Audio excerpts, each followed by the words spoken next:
Hello, আসসালামু আলাইকুম। Deeply Python programming এ আপনাদের স্বাগতম। আজকের ক্লাস নাম্বার 33। টপিক হচ্ছে কি অ্যাসাইনমেন্ট অপারেটর। এর আগের ভিডিওতে আমরা দেখছিলাম অ্যারিথমেটিক অপারেটর। আজকে আমরা দেখব অ্যাসাইনমেন্ট অপারেটর। এই অপারেটরের মধ্যে আমরা সবকিছু শিখবো অ্যাসাইনমেন্ট অপারেটরের। তো আজকে আমরা যা যা শিখবো তা হলো অ্যাসাইনমেন্ট অপারেটর কি, অ্যাসাইনমেন্ট অপারেটর কেন ব্যবহার করা হয়, বাইনারি কি, আর অ্যাসাইনমেন্ট অপারেটরের যতগুলো অপারেটর আছে সবগুলো আমরা এখানে দেখব। তো আমরা দেখি যে অ্যাসাইনমেন্ট অপারেটর কি। আমাদের এখানে বলছে যে অ্যাসাইনমেন্ট অপারেটর হলো এমন অপারেটর যা ভেরিয়েবলের মধ্যে ভ্যালু সংরক্ষণ বা আপডেট করার জন্য ব্যবহার করা হয়। এখন অ্যাসাইনমেন্ট অপারেটরের মাধ্যমে আমরা শর্ট করে হচ্ছে গিয়ে এগুলো লিখতে পারি, অপারেটরগুলো শর্টভাবে লিখতে পারি। হ্যাঁ, শুনে অ্যাসাইনমেন্ট অপারেটর কেন ব্যবহার করা হয়? ভেরিয়েবলের ভ্যালু অ্যাসাইন করা এবং বিদ্যমান ভ্যালু আপডেট করার জন্য অ্যাসাইনমেন্ট অপারেটর ব্যবহার করা হয়। তো এটা আমি সরাসরি এখানে দেখাচ্ছি, তাহলে আর বুঝতে সুবিধা হবে।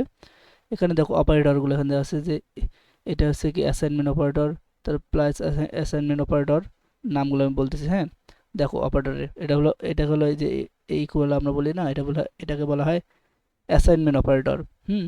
তারপর হচ্ছে গিয়ে এই উদাহরণটা দেখো এখানে, এই যে এক্স অ্যাসাইনমেন্ট 5, না আমরা এক্স ইকুয়াল 5 বলতাম। হ্যাঁ, এই যে এই 5টা হচ্ছে গিয়ে এক্স এর মধ্যে আছে, তাই জন্য হচ্ছে গিয়ে এই যে ইকুয়ালটাকে বলতেছে অ্যাসাইনমেন্ট অপারেটর। হ্যাঁ, তো এখন দেখো প্লাস অ্যাসাইনমেন্ট অপারেটর, তারপর minus assignment operator, multiplication assignment operator, division assignment operator, modulus assignment operator, floor division exponent assignment operator, তারপরে bitwise and operator assignment operator, তারপরে হচ্ছে কি bitwise XOR assignment operator, আর হচ্ছে এটা হচ্ছে লেফট শিফট একটা আছে আর রাইট শিফট একটা অ্যাসাইনমেন্ট অপারেটর আছে। তো এগুলোর কাজগুলো এখানে দেখাইছে। হুম, তো আমি এগুলো প্র্যাকটিক্যালে দেখাবো, তাহলে বুঝতে এখানে সুবিধা হবে। এখানে যদিও বলছে যে এগুলো শর্ট ফর্মগুলো দিয়েছে, এই যে শর্ট ফর্ম, আমি এগুলো দেখাই, একটা একটা সবগুলোকে দেখাবো। তো চলো শুরু করি।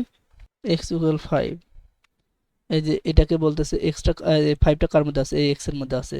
আর এই যে ইকুয়ালটাকে বলতেছে অ্যাসাইনমেন্ট অপারেটর। হ্যাঁ, যখন আমি হচ্ছে গিয়ে প্রিন্ট করব এক্স এ, তখন কি হবে? 5 দেখাবে না?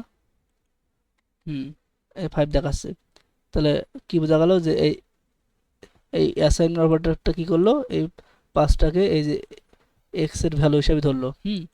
এখন আমি যদি বলি এই যে যেমন এইরকম আমরা ডিটেলসে যখন লিখতাম যে এক্স ইকুয়াল এক্স প্লাস 10, এটা লিখলাম।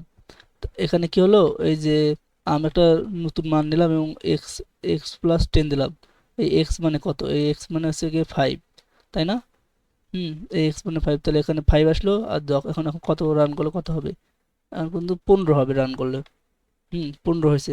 তো আমরা এটা শর্ট ফর্মে কি লিখতে পারি? আমরা হচ্ছে কি শর্ট ফর্মে লিখতে পারি, এটা আমি কমেন্ট করে দিয়ে, আমরা এটা এভাবে লিখতে পারি যে প্লাস ইকুয়াল 10, ওই একই কথা। দেখো 15 দেখাচ্ছে আউটপুট। মানে কি হলো? এটা মানে এই যে শর্ট ফর্মটা মানেই হলো এটা যে এক্স সমান সমান এক্স প্লাস 10। বুঝতে পারছো? এটা হচ্ছে কি কথা, সেম একই প্রসেস। এটা হচ্ছে কি প্লাস অ্যাসাইনমেন্ট, আর হচ্ছে দেখো মাইনাস অ্যাসাইনমেন্টটা বা সাবট্রাকশন অ্যাসাইনমেন্ট। এই জাস্ট এখানে খালি মাইনাসটা হবে। দেখো -5, এটা আমি কমেন্ট করে দেখি, ভুল মান আসতেছে। এখানে বিষয়টা কি হলো? এক্স এর মান কত? এক্স এর মান হলো 5। তো এক্স এর মান যখন 5 বসে, তো 5 মাইনাস 10, তো অবশ্যই -5 হবে। আউটপুট ঠিক আছে। এখন দেখো এটা হলো ইয়ার ক্ষেত্রে minus assignment, sorry multiplication assignment. এটা আমি কমেন্ট করে দেই যে এখানে শুধু গুণ হবে। তো কি হলো? কত হবে? 50।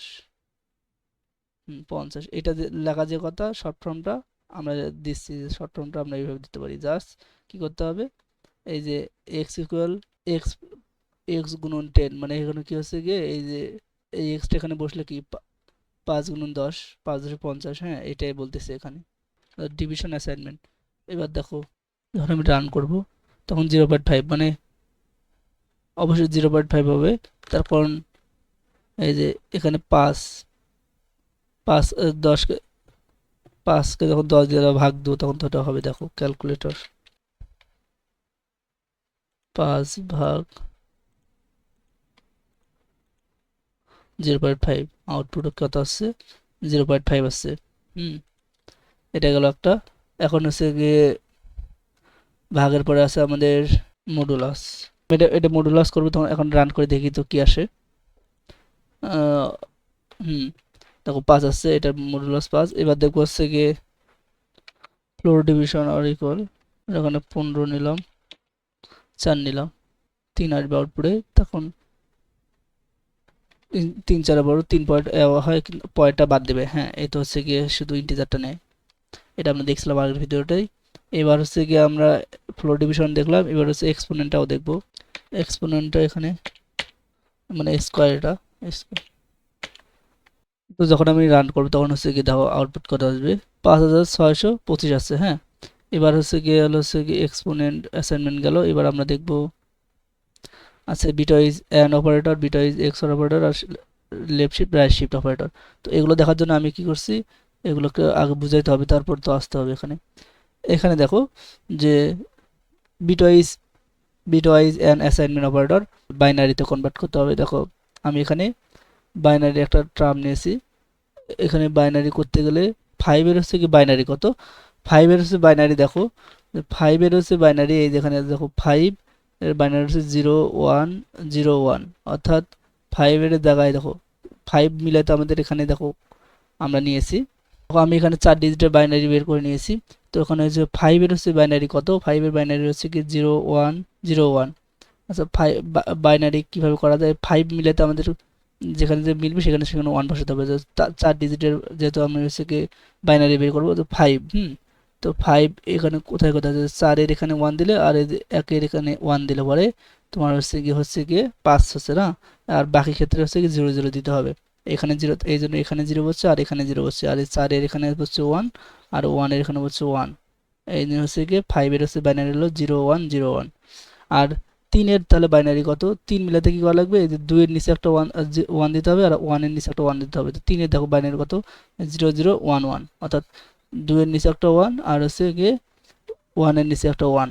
এই জন্য হচ্ছে গিয়ে 3 এর বাইনারি কত হলো 0011। এটাই হচ্ছে গিয়ে আমি এখানে করে নিয়েছি যে 5 এর বাইনারি হচ্ছে 0101 আর 3 এর বাইনারি হচ্ছে 0001।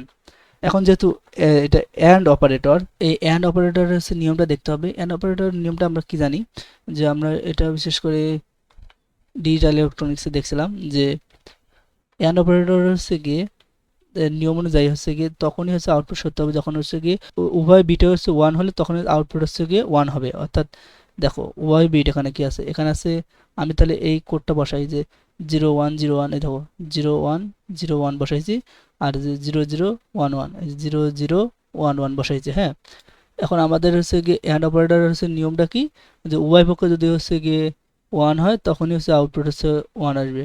তো এখানে 00, তার আউটপুট হচ্ছে 0, তারপরে 01 আউটপুট 0, তারপরে 10 আউটপুট 0, এই যে তারপর 11 আউটপুট 1। এটাই তো জানি। তাহলে হচ্ছে গিয়ে আমাদের কি আসলো, 1 আসলো, 1 আসলো আউটপুটে। হ্যাঁ, এই যে আউটপুটে 1 আসছে এই জন্যে। তো এটার হচ্ছে গিয়ে ইয়া হবে কি, উত্তর হবে হলো 1। তো আমি এটা প্র্যাকটিক্যালি তাহলে দেখাই যে কীভাবে। আমি নেব হচ্ছে গিয়ে 5 আর 3, আমি এখানে দেখাচ্ছি and bitwise and assignment operator. এটা আমি কি করব, জাস্ট এক্স ইকুয়াল 5, অ্যান্ড এখানে আমাকে কি করতে হবে, যে এক্স, এই যে অ্যান্ড অপারেটর দিয়ে অ্যাসাইনমেন্ট অপারেটর দিতে হবে। দেওয়ার পর 3 দিলাম। যখন আমি কি করব, প্রিন্ট করব এক্সকে, তখন আউটপুট দেখাবে 1। যখন আমি এখানে এক্স কে দেবো তখন হচ্ছে 1 আসবে আউটপুটে। হ্যাঁ, আউটপুটে 1 আছে। এবার দেখবো হচ্ছে কি বিটওয়াইজ এক্সর অপারেটরটা কি। বিটওয়াইজ এক্সর অপারেটরটা কি করে, এখানে সেম একই প্রসেস, বাইনারি বের করলাম, এই যে 5 এর 0101 আর 3 এর হচ্ছে 0011, এই যে 3 এর 0011 আর 5 এর হচ্ছে 0101। এইভাবে মিলাইলে পরে 5 মিলাইতে করে কোথায় কোথাও 1 বসাতে হবে, তা তো বুঝলাই আগের ভিডিও। এখন দেখো যে এক্সরটা কি করে, এটা হচ্ছে গিয়ে দেখছো তো এটা কিভাবে কাজ করবে। এক্সর এর নিয়ম দেখে আমরা বুঝতে পারি যে আউটপুট তখনই হচ্ছে গিয়ে 1 হবে যখন হচ্ছে কি দুইটি বিট আলাদা হলে আউটপুট 1 হবে। দেখো দুইটি বিট এক হয় 0 0, তাই জন্য আউটপুট 0। তারপরে দেখো 0 1, এই জন্য 1 আলাদা না, এ একটা আলাদা বি একটা আলাদা, এই জন্য 1 হলো। আপনি দেখো এখানে আছে 1, এখানে আছে 0, তার মানে কি 1। আবার দেখো এখানে দুইটা কি একই, এই জন্য হচ্ছে আউটপুট 0। তো সে গিয়ে আমাদের কি আসলো 0 0, সরি 0 1 1 0, আউটপুট হচ্ছে 0 1 1 0। এখন এই আউটপুট 0 1 1 0 এটা হচ্ছে গিয়ে কোথায় আছে দেখো, এটা দেখো এই যে 6 নাম্বার আছে 0 1 1 0, তাহলে আমাদের কত আসবে আউটপুটে, আউটপুটে আসবে 6। তো আমি এটা দেখো প্রিন্ট করে দেখাই। এবার দেখবো আমরা হচ্ছে গিয়ে এক্সঅর অপারেটরটাকে, এক্সঅর অ্যাসাইনমেন্ট অপারেটর। আমাদের এখানে জাস্ট কি করতে হবে, ক্যাপটা লাগাই দিতে হবে। এখানে দেওয়ার পর যখন আমি রান করব তখন আউটপুট দেখাবে 6। আউটপুট 6 আছে, আমি ওই নিয়ম অনুযায়ী এটা গেল হচ্ছে এক্সঅর অপারেটর। এখন আমরা দেখব হচ্ছে লেফট শিফট এবং রাইট শিফট। এখানে হচ্ছে রাইট শিফটটা অ্যাসাইনমেন্টটা দেখালে লেফট শিফটটা বুঝে যাবা। এখানে সেম একই প্রসেস। দেখো আমাদের কি করতে হবে, 8 যখন নিলাম 8-এর বাইনারি বের করতে হবে, যে 8-এর বাইনারি কত, এই যে 8-এর নিচে হচ্ছে 1 দিলাম, আর বাকিগুলো হবে কি 0, যেহেতু 8 মিলে গেছে। তো 8-এর বাইনারি করতে হলে রাইট শিফটে দেখো আমি যখন 1 দিলাম, অর্থাৎ এক্স শিফট শিফট 1, তখন হচ্ছে কি হবে, এ হচ্ছে গিয়ে 1 দেওয়ার কারণে এসে এক ঘর হচ্ছে গিয়ে কি করবে, ডানে সরবে। এই জন্য ডানে সরার কারণে হচ্ছে গিয়ে যদি ডানে সরে যায়, অর্থাৎ এদিকে আছে 8, এদিকে যদি সরে যায় তাহলে কি এটা হচ্ছে যাবে এখানে, আর এখানে আসবে কি 0। এইরকম যদি এইরকম কোন ঘরটা আছে দেখো, যে এখানে আছে 0, এখানে আছে 1, বাকিগুলো 0, এই যে 4 দেখো এখানে 0 1, তারপর 0 0, এই জন্য আউটপুট হচ্ছে গিয়ে 4। এই দেখো এখানে দেখাচ্ছে সরাসরি এইটাকে মানে এটা 8 না, 0 0 1, মানে 1 0 0 0। এখানে যখন আমি এক ঘর ডানে সরাবো তখন কি হবে, এই যে 0টার সামনে আসবে, 1টা এখানে যাবে। তো 0 1 0 0, তো এটা কোন নম্বর ঘরে আসছে, যে 4 নম্বর ঘরে আছে 0 1 0 0, এই জন্য হচ্ছে কি 4 নম্বর আউটপুট আসলো 4। এটা গেল হচ্ছে রাইট শিফট। আর লেফট শিফটটাও সেম একই প্রসেস। এ কি করবে, এ হচ্ছে কি এক ঘর হচ্ছে কি ডানে সরাচ্ছে, এক ঘর হচ্ছে বামে সরাবে, তখন কি হবে, তখন হচ্ছে গিয়ে আউটপুট আসবে হচ্ছে গিয়ে আর এক ঘর সামনে আসবে। অর্থাৎ রাইট শিফট হচ্ছে গিয়ে এক ঘর পেছনে যায়, আর হচ্ছে লেফট শিফট এক ঘর সামনে আসে। যখন সামনে আসতো তখন হচ্ছে গিয়ে এই যে 8 যদি সামনে আসে, 8-এর পর আসে কি, 8-এর পর আসে 16, অর্থাৎ এই যে দেখো যে 1 2 4 8, তারপরে হচ্ছে কি 16, তারপরে 32 64, এইভাবে কিন্তু চলবে। হ্যাঁ, এইভাবে কিন্তু আস্তে মানে বিটগুলো বাড়তে থাকবে।